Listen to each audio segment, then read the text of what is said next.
వి gold trusted gold buyers తాకట్టులో ఉన్న బంగారాన్ని విడిపించి ఈ రోజు ఉన్న మార్కెట్ ధరకే కొనబడును. మరిన్ని వివరాలకు సంప్రదించండి 7710772020. పెండింగ్ లో ఉన్న స్కాలర్షిప్ లను వెంటనే విడుదల చేయాలని చెప్పి అంటున్నారు. ఇప్పటికే విద్యార్థులు అనేక సతమతమవుతున్న నేపథ్యంలో కూడా విద్యార్థులకు ఒక భరోసా లేని జీవనం కొనసాగిస్తున్నారు. పాఠశాలకు వెళ్తే అనేక ఇబ్బందులు ఎదుర్కొంటున్నారు. కాలేజీలకు వెళ్తే ఎక్కడా కూడా స్కాలర్షిప్ రాక తమకు సంబంధించినటువంటి వృత్తి విద్యా కోర్సుల్లో కూడా అనేక ఇబ్బందులు ఎదుర్కొంటున్నామని చెప్పి అంటున్నారు. ఇప్పటికే పెండింగ్ లో ఉన్న విద్యార్థుల స్కాలర్షిప్ లు అలాగే ఫీజు రియంబర్స్మెంట్ బకాయిలను కూడా ప్రభుత్వం వెంటనే విడుదల చేయాలని చెప్పి డిమాండ్ చేస్తున్నారు. ఇక్కడ అంబేద్కర్ సెంటర్ నుండి కూడా అమరవీరుల స్తూపం వరకు కూడా ఇక్కడ ర్యాలీ చేస్తున్నటువంటి పరిస్థితి. ప్రస్తుతానికైతే బీసీ సంక్షేమ సంఘం ఆధ్వర్యంలో కూడా నర్సంపేట వరంగల్ జిల్లా ఆధ్వర్యంలో నడుస్తున్న ప్రస్తుతానికి బీసీ సంఘం నాయకులను ఒక్కసారి మాట్లాడదాం. ఏం సార్ ఇప్పటి వరకు ప్రభుత్వం నుంచి స్కాలర్షిప్ కావాలని చెప్పి అంటున్నారు కానీ ఎందుకు విడుదల చేస్తలేదు అంటున్నారు? ఈ రోజు విద్యార్థుల పట్ల ప్రభుత్వాలు నిరసన వేస్తున్నాయి. ఈ రోజు గత 3 సంవత్సరాల నుండి ఇప్పటి వరకు 6,000 కోట్ల పైసలకు బకాయిలు విద్యార్థులకు రావాలి. ఫీజు పేమెంట్ కావచ్చు, స్కాలర్షిప్లు కావచ్చు, వాటి మీద ఎటువంటి స్పందించకపోవడం దురదృష్టకరం. విద్యార్థులను ఈ రాష్ట్ర ప్రభుత్వం రేవంత్ రెడ్డి గారు విద్యార్థులు చదువుకోవాలి, ముందంజలో ఉండాలి అని చెప్పి తీసుకొస్తూ ఈ రోజు విద్యార్థుల పట్ల నిరసన వహించడం అనేది సిగ్గుచేటుగా భావిస్తున్నాం.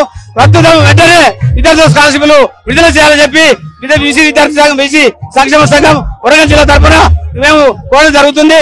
ఈ ర్యాలీని నర్సంపేట నియోజకవర్గంలోని వివిధ కాలేజీల నుండి పిల్లలు గద్దలు వెళ్ళిన సమయంలో వాళ్ళందరూ కలిసిన సందర్భంగా ఈ రోజు నర్సంపేట పట్టణంలో విద్యార్థులు దగ్గరగా 1000 మంది తెలుగు విద్యార్థులతో ర్యాలీ నిర్వహించడం జరిగింది. విద్యార్థులకు ప్రత్యేకంగా శుభాకాంక్షలు తెలుసుకుంటూ అదేవిధంగా ప్రభుత్వం ఈ రోజు ఖచ్చితంగా విద్యార్థులకు ఫీజు రియంబర్స్మెంట్ అదేవిధంగా స్కాలర్షిప్లు చెల్లించాలని గత ప్రభుత్వం చెల్లించకుండా ఈ ప్రభుత్వం కూడా గద్దెనెక్కింది. విద్యార్థులకు ఫీజు రియంబర్స్మెంట్ అదేవిధంగా తెలంగాణకు విద్యార్థులు బీసీలకు 42% రిజర్వులు కల్పిస్తారని కూడా చెప్పడం జరిగింది. అవన్నీ తుంగలో దొక్కి ప్రభుత్వాన్ని నడిపిస్తున్న రేవంత్ సర్కార్ కు సవాలుగా విశ్వసిస్తూ ఈ రోజు తెలంగాణ బీసీ సంక్షేమ సంఘం జాలశ్రీనివాసరావు ఆధ్వర్యంలో రాష్ట్ర వ్యాప్తంగా చేస్తున్న విద్యార్థి ఫీజు రియంబర్స్మెంట్ అదేవిధంగా స్కాలర్షిప్ల మీద నర్సంపేటలో మొట్టమొదటిసారిగా 1000 మంది విద్యార్థులతో మేము ఈ రోజు ర్యాలీ నిర్వహించడం జరిగింది. ఆర్డీఓ గారికి వినతి పత్రం జరుగుతుంది. అదేవిధంగా ఈ రోజు స్పందించకపోతే రాష్ట్ర వ్యాప్తంగా చేసే నిరసనకు ప్రభుత్వం దానికి సమాధానం చెప్పుకోవాల్సి వస్తుందని చెప్పి డిమాండ్ చేయడం జరుగుతుంది. ఇప్పుడు ప్రస్తుతానికి విద్యాశాఖ మంత్రి కూడా లేడు, సీఎం గారే విద్యాశాఖ మంత్రిగా ఉన్నారు. అయినప్పటికీ కూడా సమస్యలు మాత్రం ఇంకా 2 నెలలైనా గట్లే ఉంది అంటున్నారు. దీనిపై మీ స్పందన ఏంటి? విద్య అందించాలని చెప్పే ఉద్దేశంతో రేవంత్ రెడ్డి గారు దగ్గర ఉంచుకొని కూడా అతని వల్ల కూడా కావడం లేదు. ఎందుకంటే దగ్గర పెట్టుకున్న పనులు ముఖ్యమంత్రి హోదాలో ఉండి కూడా చేయకపోవడం దురదృష్టకరం. అదేవిధంగా ఎలక్షన్ లో గెలిచిన తర్వాత ప్రతి ఒక్క మీటింగ్ లో విద్యార్థులకు నేను చేస్తున్నాను అది చేస్తున్నాను, విద్యార్థులు ముందంజలో ఉండాలి, విద్యార్థులకు ఖచ్చితంగా చేసి పెడతారని చెప్పి చెప్పడం ప్రకారం జరుగుతుంది. కాబట్టి ఉప ముఖ్యమంత్రి గారు కూడా చెప్పడం జరిగింది. మొన్న అసెంబ్లీలో ఆర్థిక సంవత్సరంలో మార్చి ఆర్థిక సంవత్సరంలో మేము ఏప్రిల్ నుండి 12 నెలల లోపు వచ్చే ఆర్థిక సంవత్సరం లోపు ప్రతి నెల బడ్జెట్ ను విడతల వారిగా అందిస్తామని చెప్పి ఏప్రిల్ నుంచి ఇప్పటి వరకు 6 నెలలు గడుస్తున్నా కూడా ఇప్పటి వరకు కూడా ఎటువంటి ఒక రూపాయి కూడా చెల్లించిన దాఖలు లేవు. కాబట్టి విద్యా సంస్థలు అదేవిధంగా విద్యార్థులు చాలా ఇబ్బందికరంగా ఉన్నారు. కాబట్టి ఈ విద్యార్థుల బాధలు చూసుకోవాల్సిన బాధ్యత ఇప్పుడు గద్దెనెక్కిన రేవంత్ రెడ్డి గారికి అదేవిధంగా కాంగ్రెస్ ప్రభుత్వానికి ఉండాలని చెప్పి ఈ విధంగా కోరుచున్నాం. మీరు చెప్పండి, ఈ సమస్యలు ఇంకా జటిలమవుతున్నాయి, ఇప్పటికి కూడా ఎందుకు స్పందించాలని అనుకుంటున్నారు?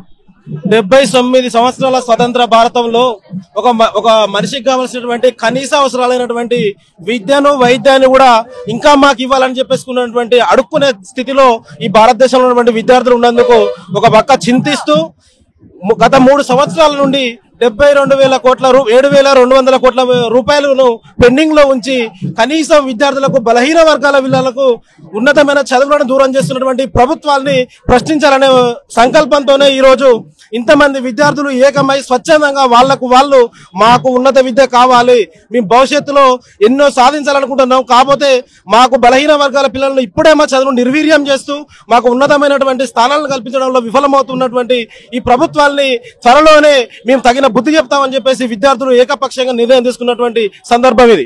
మీరు చెప్పండి సార్, ఇప్పటి వరకు ఎట్లాంటి పరిస్థితులు ఉన్నాయి, అసలు ఇంత జరుగుతున్నా కానీ ఎందుకు ప్రభుత్వం స్పందించాలి అనుకుంటున్నారు విద్యార్థుల స్కాలర్షిప్ల మీద? రాష్ట్ర ప్రభుత్వం అసెంబ్లీ సాక్షిగానే ముఖ్యమంత్రి గారు కూడా ప్రకటించింది ఏమని, బకాయిలు ఉన్నది వాస్తవమే మేము ఇస్తామని ప్రకటించాడు. మార్చి అసెంబ్లీ సమావేశంలో మాట్లాడినప్పుడు ఏమనంటే ఏప్రిల్ నుంచి బకాయిలన్నీ కూడా 12 విడతలుగా డివైడ్ చేసి నెలకి ఇస్తా అన్నాడు. ఆయన మాట్లాడింది అసెంబ్లీ సాక్షిగా మాట్లాడండి. ఇప్పటికి 6 నెలలు గడిచిపోయింది, ₹1 కూడా ఇవ్వలేదు. ఇప్పటికే విద్యార్థులు విద్యకు దూరం అవుతున్నారు చదువు లేకపోవడం వల్ల. స్కాలర్షిప్లు రాకపోవడం వల్ల విద్యార్థుల టీసీలు మెమరీలు ఆగిపోతున్నాయి. వాళ్ళు ఇంటి దగ్గర నుంచి డబ్బులు తీసుకురావచ్చు, కట్టాల్సిన పరిస్థితి ఏర్పడింది. కాబట్టి తక్షణమే రాష్ట్ర ప్రభుత్వం మేల్కొని విద్యార్థులకు న్యాయం ఎలా కోరుతున్నాం. ఇక్కడ దాదాపు నర్సంపేటలో పట్టణ కేంద్రంలో కూడా కళాశాలన్నీ కూడా బంద్ చేసి విద్యార్థులు కూడా స్వచ్ఛందంగా ఉన్నారు. 79వ స్వాతంత్ర దినోత్సవం జరుపుకుంటున్నటువంటి పరిస్థితుల నేపథ్యంలో ఇప్పటి వరకు కూడా విద్య అనేది ఒక మ్యాండేటరీగా ఉంటుంది. కానీ విద్యను కూడా చదివించాలని చెప్పి ఇంకా అడుక్కోవడం సిగ్గుచేట అంటున్నారు. ఇప్పటికి కూడా అన్ని సమస్యలు తీస్తామని చెప్పి అధికారంలోకి వచ్చిన తర్వాత ఎట్లాంటి సమస్యలు లేకపోవడాన్ని కూడా తీవ్రంగా పరిగణిస్తున్నారు. ముఖ్యంగా ఉన్నటువంటి వాళ్ళందరూ వొకేషనల్ కోర్సులతో పాటు వృత్తి విద్యా కోర్సులు, అలాగే అన్ని కాలేజీల విద్యార్థులు 1000 మందికి పైగా విద్యార్థులు నర్సంపేట సర్కిల్ కు చేరుకొని కూడా నిరసన గలం వినిపిస్తున్నటువంటి పరిస్థితి. ఏదేమైనప్పటికీ కూడా చాలా మంది విద్యార్థులు కూడా తాము మాట్లాడేటువంటి ప్రయత్నం చేస్తున్నారు. ఒక్కసారి వాళ్ళతో కూడా మనం మాట్లాడేటువంటి ప్రయత్నం చేద్దాం. ఏం జరుగుతుంది, ఈ సమస్యలు ఏంది, అసలు స్కాలర్షిప్ వస్తున్నాయా లేదా? రావట్లేదు సార్, 3 years నుంచి స్కాలర్షిప్ అసలు వస్తలేవు. మాకు స్కాలర్షిప్స్ వస్తే మేము మంచిగా చదువుకుంటాం. మాకు స్కాలర్షిప్స్ రావాలని కోరుకుంటున్నాం.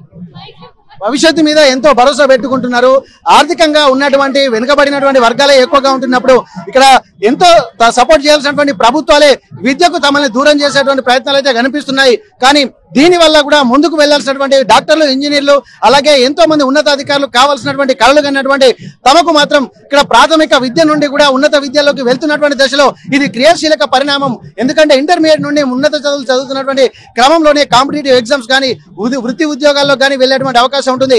అట్లాంటి నేపథ్యంలో ఈ చదువుకునేటువంటి సమయంలోనే పేద, బడుగు, బలహీన వర్గాలుగా ఉన్నటువంటి తమ కుటుంబాల్లో ఆర్థిక సమస్యలు ఉన్నాయి. ఆ సమస్యలను అధిగమించాలంటే ప్రభుత్వమే ఇనిషియేషన్ తీసుకొని తమకు బకాయిలు ఫీజులు చెల్లించాల్సి ఉంటుంది, స్కాలర్షిప్లు మంజూరు చేయాల్సి ఉంటుంది, అలాగే రియంబర్స్మెంట్ కల్పించాల్సినటువంటి అవసరం ఉంటుంది. ఇవన్నీ లేకుండా కూడా తమను నట్టేట ముంచేటువంటి ప్రయత్నం చేస్తున్నారు. ఇంటికి వెళ్తే ఆర్థిక ఇబ్బందులు, పాఠశాలకు పోతే ఇక్కడ విద్య నడవలేనటువంటి పరిస్థితి, ఎంతో భరోసా ఉన్నటువంటి నేపథ్యంలో తాము ఏం చేయాలన్నటువంటి ఒక ఆలోచనలు కూడా చేస్తున్నారు. మరికొంతమంది విద్యార్థులు కూడా వాళ్ళ సమస్యలు ఏదో తెలుసుకునేటువంటి ప్రయత్నం చేద్దాం. ఎట్లుందమ్మా ప్రభుత్వం కూడా విద్య అనేది మ్యాండేటరీ, విద్య, ఉద్యోగాలు, వైద్యం అనేది కూడా చాలా ఇంపార్టెంట్. మౌలిక వసతుల కల్పనలో విద్య ప్రాథమికంగా ఉంటుంది. దేశ భవిష్యత్తు నిర్వహించేది కూడా విద్యార్థులే. కాబట్టి ఈ విద్యనే ప్రాథమికంగా లేనప్పుడు భవిష్యత్తు లేకుండా దేశం పురోగతి ఎలా సాధిస్తుంది అన్నటువంటి ప్రశ్నలు కూడా అందరూ సంధిస్తున్నటువంటి నేపథ్యం. మీకు ఏమనిపిస్తుంది? ఇప్పుడు మాకు స్కాలర్షిప్లు ఇస్తేనే మాకు చదువు, మాకు స్కాలర్షిప్లు వస్తేనే మాకు చదువులు కూడా జరగట్లేవు. మాకు స్కాలర్షిప్ కడితేనే మాకు చదువు అనేది వస్తుంది. ఇక్కడ పాఠశాలలు కూడా అంటే కళాశాలలు కూడా నిర్వహించేటువంటి పరిస్థితులు ఉన్నాయా? మరి లేవు. ఇప్పుడు స్కాలర్షిప్ వస్తలే వస్తలేదు. మాకు జాబ్లు చేసుకోవాలన్నా కూడా ఏమి ఇస్తలేరు, ఫీజు కట్టాలంటున్నారు. మరి స్కాలర్షిప్ వస్తేనే కదా మాకు అన్ని జరిగేది ఇక్కడ. ఓకే, ఇక్కడ ఎంతో మంది కాలం మారుతున్న కొద్దీ విద్యా వ్యవస్థలో కూడా ఎన్ఈపీ అంటే నేషనల్ ఎడ్యుకేషన్ పాలసీని కూడా ఇంప్లిమెంట్ చేస్తున్నటువంటి పరిస్థితి. అట్లాంటప్పుడు ప్రపంచీకరణ నేపథ్యంలో కూడా కొత్త కొత్త కోర్సులు అంటే ఆర్టిఫిషియల్ ఇంటెలిజెన్స్ ప్రభావం చూపిస్తున్నటువంటి ప్రస్తుత తరుణంలో కూడా విద్యార్థులు రెగ్యులర్ గా ఉన్నటువంటి విద్యా వ్యవస్థ కాకుండా ఉన్నతమైనటువంటి ఆలోచనలతోటి ప్రపంచంతో పోటీ పడాలంటే ఉన్నత ఉద్యోగాలకు కూడా వెళ్లాల్సినటువంటి అవసరం ఉంటుంది. కానీ అటువంటి పరిస్థితులు లేకపోవడం వల్ల తాము ఒక మధ్యతరగతి వరకే పరిమితం అవుతున్నటువంటి ఆందోళన కూడా విద్యార్థులు కనిపిస్తుంది. ఒక్కొక్కరిగా కూడా తను మాట్లాడడానికి కూడా ఆర్టీవీతో ముందుకు వస్తున్న పరిస్థితి. ఇక్కడ మీకు ఆ స్కాలర్షిప్ లేకపోవడం వల్ల మీరు ఎట్లాంటి పరిస్థితులు ఎదుర్కొంటున్నారు? గత మూడు సంవత్సరాల నుంచి మనకు స్కాలర్షిప్ వస్తలేదు సరిగ్గా. మా విద్య సగంలో ఆగుతుంది. మనకు ఈ కట్టెని మన తీసుకోవాల్సిందిగా కోరుకుంటున్నాం. స్కాలర్షిప్ లేకుంటే ఇబ్బంది అవుతుంది మాకు. మా విద్య ఖరాబ్ అవుతుంది. మేము చదువుకోవాలంటే ఇబ్బంది అవుతుంది మాకు. ఒక 3 సంవత్సరాల నుంచి స్కాలర్షిప్ అనేది పడతలేదు మాకు. కాలేజ్ వాళ్ళు అందరికీ ఇబ్బంది పడుతుంది. మా విద్యార్థులకు అందరికీ చాలా ఇబ్బంది అవుతుంది స్కాలర్షిప్ పడకుంటే. ప్రస్తుతానికైతే ఎన్ని ఇబ్బందులు ఎదుర్కొన్నా గానీ ముందుకు వెళ్ళాలంటారు. ఎంతో మంది కూడా ఆ ఇబ్బందులు ఎదుర్కొని కూడా ముందుకు వెళ్ళేటువంటి క్రమంలో ఇప్పుడే కొంత సపోర్ట్ చేయాల్సినటువంటి పరిస్థితి. కానీ ఆ సపోర్ట్ లేకపోవడం వల్ల కూడా అనేక ఇబ్బందులు పడుతున్నాం.